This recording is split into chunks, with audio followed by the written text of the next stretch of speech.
شوفي النجاة دي سيبها في الآن مشي خلاص لا أنا أكساتي متى والله ونمني ما أنا ما قبعت شكر ربي قبعت تعالوا أنا ده بيتا.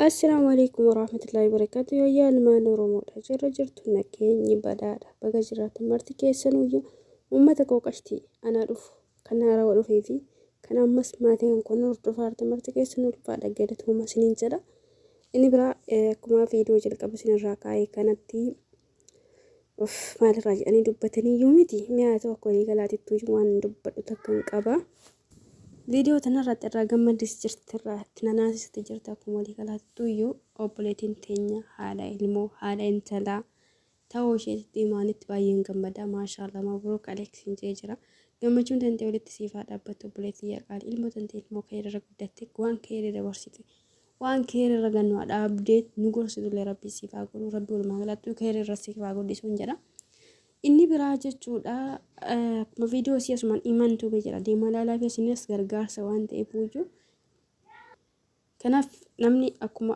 argetti akkuma danda'e wal gargaara moo wal bira jiraatanii waa walii kennuudhaan gargaarsa jechuun inni biraa jechuun inni ajaa'ibe wanni ishee caalaa miira na tuqe tokko abbaan manaa kan koo ana akkana jiru kana na dhiisee deemee yoo isheen jettu kana baay'ee nama dhagahama wallaahi. Wish ana sirra waa lama qofa gurbaa saniin jedha jalqaba irratti wanni ati daladdee deemte kun fedhinnaa keetiidha gammachuu osoo itti qabaattu osoo waan kun ni ta'aa rakkoon kun ni dhufaa beektu kan mucaa kanarratti mucaa tana yookiin imaan hin gattee deemtu yoo ta'e aboo rabbi si haa qajeelchu yoo ammoon beekamu jireenya biyya ormaati waa hedduu nama mudata rakkinni wayitiif kan keessee deemti dirqama sittee waan ilmoo keetiif haadha manaa kee caalaa rakkinni cimaa wayii keessa kan jiraatu ta'e aboo rakkinna san keessa rabbi si haa baasuun jedha moo dalagaadhaaf deemee dalagadheetiin uf jijjiiraadhaaf kan abbate wanni jedhamu kun sababan ta'u kan dalagaas caalu kan waa hunda caalu maatii kan keeti waan ta'eef walumaa galatti jechuudha ani isaan miti karaa dubbachuu barbaade ka akka ijoollee akkana xawwal waallota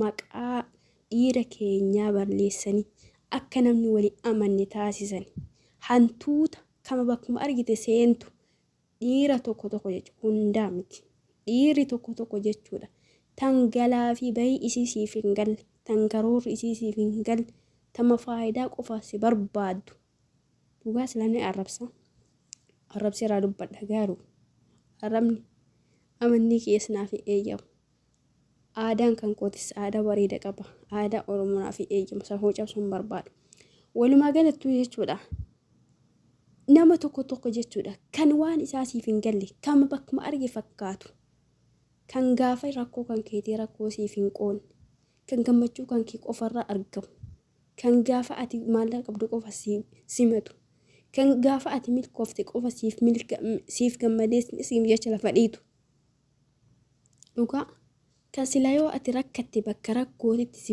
utubaa ta'e si bira hin dhaabban kan gaafa ati dhukkubsatte dhukkuba kan keessa caalaa dhukkubsatu siif hin dhukkubsanne dhiifama yaa kita kanataniin jechuudha dhugaa rabbita maqaa ijoollee dhiiraa keenya hayyoota keenyi nu jala balleessite sareewwa akkanataniin jechuudha hantuuta akkanatanii tama bakka argite seentutan tabakka takka fixan dhugaa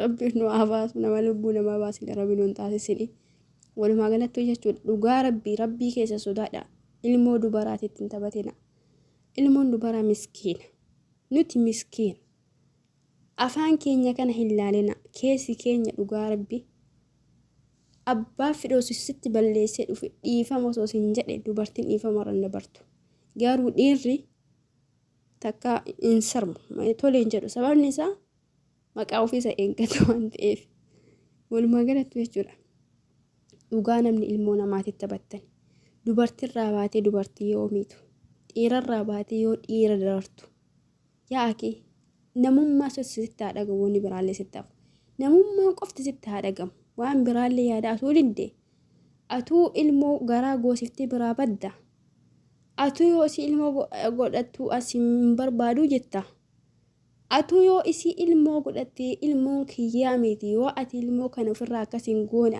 nikaa kan kee lafa sii kaayetta.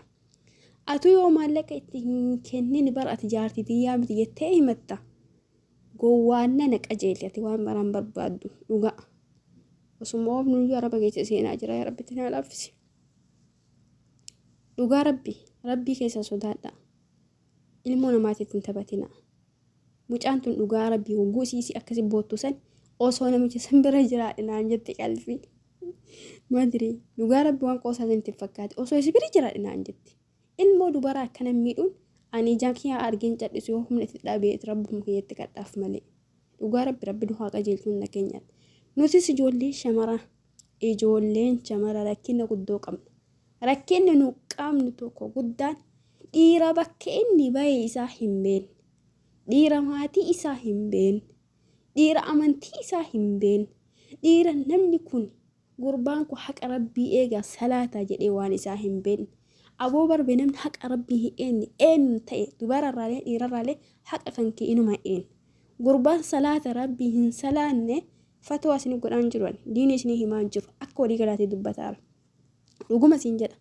Gurbaa salaata shanan rabbii ofiitiif gajjadee hin salaanne anaaf fedhinnaa kiyyanaa guutate. Fedhinnaa hojjechuu waan biraa keessan gelina. Yaa'anii jaalala isaa ta'ee waan garaagaraa irratti jechuudha. Na wajjin jiraatee umrii dheeraa. Allahu akbar. Allahu akbar. Osoo akkuma oduu kii odeessuu jiru irraa na waamte uummanni adii. Maaliif na danda'uudha? Walumaa galatti iyyuu namni haqa rabbii hin eenne haqa kiyyanaa eegaa jettee ofiis sobiin yeroo kelleetti fixin. Dhuuma eenyurraa illee ta'e keessa ijoolleen dhiiraa yeroo ammaa kana dhugaa rabbii obboleeyya isaanii akka waan dubartii irraa hin baane wayii barbii. Namni barbii yoo bineensarraa atama namarraa bahe alhamdulillah. Garuu ammoo namaa miti wanni bineensaa sun si dhagahamuu qabaata. Miirri isaaniitu si dhagahamuu qabaata. Rakkinni isaanii si dhagahamuu qabaata. Waan nama taateef jechuudha. Namni namarraa baheetti yoo nama miidhu dubartiirraa baatee dubartii yoo miidhu dhiirarraa baatee dhiira yoo miidhu yaaqii kun dhugaa rabbi waan eeggamne dhugaa rabbi. Walumaa galatti rabbi hunda keenyaa qajeelchu ijoollee keenya dhiiraa. Amaanaa isee harka jirtu tana dubartii jabeeffadha dhugaa ittiin taphatina gaafa tokko dhufa gaafa waan dalagamee ture fi waan dalagamaa jiru itti gaabbinu jechuudha.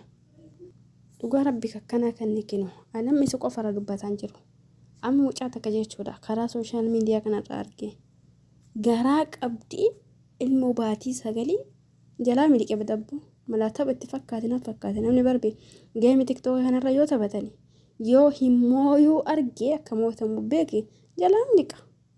Innis maal godha garaa kaa'ee ilmoon gaisaatii gaafa isiin kalas waa takka silaa dalagattee illee araba bira deemtee dalagattee dalagaa sanillee hin dandeenye hin miliqa badabbu akka waan nama waan balleessine wayii dhugaa rabbi osoo miila cabsanii rakkinni dubartiitu dhugaa rabbi rakkinni ijoollee teenya araba yommuu dhaabbatan irra keessaaf ijoollee shamarranii ta'asii biyyatti asii heerumtee biyyaarra abbaa manaa qabdu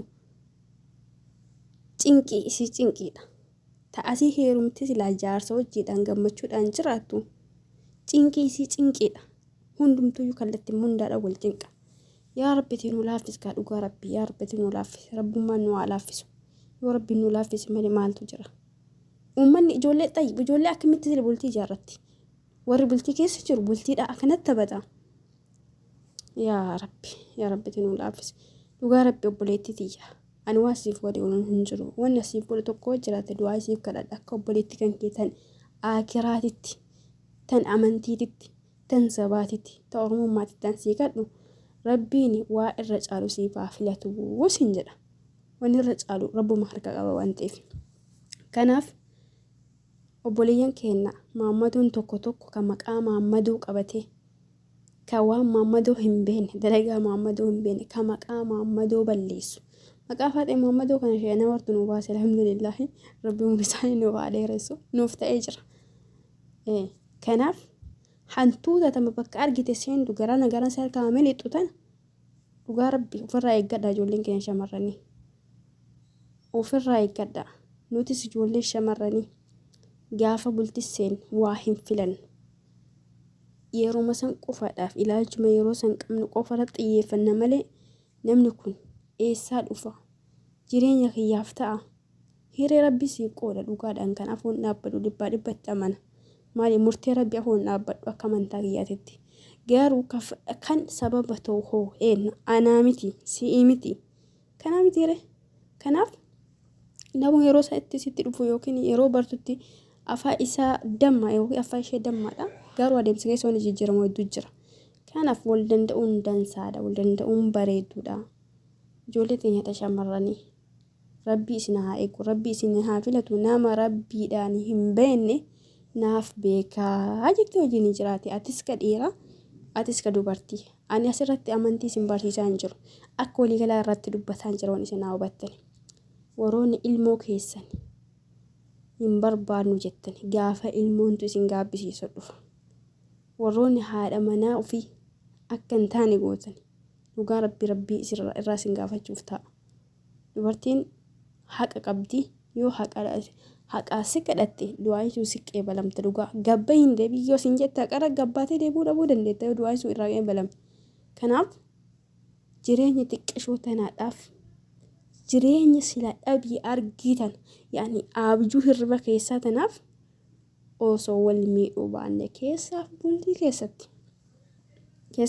keessa of eeggannoo guddaa barbaachisa rabbiin hunda keenyaaf waan gaarii haa yaadu waan gaarii irra nu haa qajeelchu waan gaarii hojjechuus nuuf haa laaffisuun jedha silaa kanaa ol irraatti dubbachuun fedhe haa ta'u kan jiru mana arabaati akka argite ta'uudhaan mana kan keessa hin jirtu osoo biyya keessa jiraadhe takkayyuu mana kiyya keessa wayii biyya ofii keessa jiraadhe silaa ijoollee dhiiraa hantuuta taniin jechuudha hundaa miti ani hogana jedhu hantuuta tabamu argite xawwal waalee tokko jechuu hantuuta takka waan isii waloosoo amantaan kiyya naa eeyyamee aadaaf safuun jiraachuu baate garuu alhamdulillah an intala amantii islaamaa hordofuu alhamdulillah galanni kan rabbiiti irraa namni oromummaa qaba kan safuu isaa eeggatu galanni rabbiif tachaa ta'u rabbi filatee naaf kenne anis jaaladheen jira waan ta'eef kanaaf yeroo garee naaf qabaadha waa'een imaaniitiif abbaa manaa isii waa asirra dhaabbatu miti rabbi waan gaarii nu haa deebisu waan gaarii nu haa dhageessisu jedha isheellee rabbi waan caalaa haa filatuu fi ilmoo kaa'irra guddatu rabbi haa godhuuf jedha yeroo gaarii naaf qabaadha nagatti bakka isin mufajjiise yookiin daangaa isin darbe dhiifama naaf godha ani ilma namaati osoo dubbadhu dongoruu danda'a waan ta'eef yeroo gaarii kan guyyaa gaarii isin jedha نجانا جرا السلام عليكم ورحمة الله وبركاته تتني مولا بزنة سرن يا ولي برحمته طلا